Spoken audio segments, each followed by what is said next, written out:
This is a Guerrilla Democracy News special report.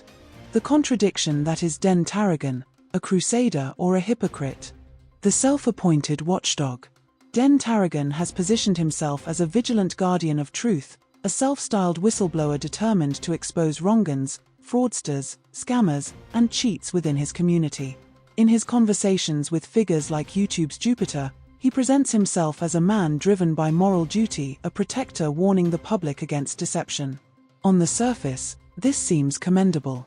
Vigilance against fraud is necessary, especially in an era where online scams proliferate. But what happens when the self-appointed watchdog becomes the very thing he claims to oppose?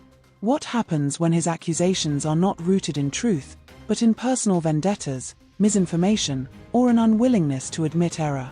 This is the contradiction at the heart of Den Tarragon. The wrongens paradox, truth-teller or smear merchant. While Tarragon claims to expose fraud, there is mounting evidence that he has falsely branded honest individuals as scammers while shielding or even aligning with actual bad actors. His campaign against John Wanoa, the New Zealand-based entrepreneur behind the King's Flag and Moai Tidal Energy, is a prime example. Tarragon has repeatedly labeled Wanoa a scammer, a liar, and a thief. But those who know Wanoa, myself included, find these accusations not only baseless but malicious. John Wanoa is a man of integrity, an innovator with a bold vision for renewable energy through tidal turbines. His ambition to raise £25 million in capital was not evidence of fraud, but of legitimate entrepreneurial aspiration. So why does Tarragon persist in this narrative? The inconvenient truth, a sunk cost in slander. Reluctant as I am to ascribe motive, the evidence suggests that Tarragon is trapped in his own lie. Having invested so heavily in the falsehood that Wanoa is a fraudster, he cannot backtrack without facing severe reputational damage. Admitting error would require accountability, something Tarragon seems unwilling to embrace. Instead, he doubles down, ensuring that Wanoa's name remains tarnished. The consequences? A man's reputation, business prospects, and dreams have been systematically dismantled by online mob justice, led by Tarragon and his associates. The sabotage of Moai Tidal Energy, how far did it go? At the core of this saga is the Moai Tidal Energy share sale, which never had a chance to succeed. Why? Because Tarragon and his cohorts actively sabotaged it. In a capitalist economy, raising capital through share sales is not only legal but fundamental to innovation. Investors take risks, some ventures succeed, others fail. That is the nature of business. Yet Tarragon and his allies did not merely express skepticism, they orchestrated a campaign to destroy Wanoa's credibility before his project even began. The most damning revelation? John Wanoa was denied entry into the UK under highly suspicious circumstances.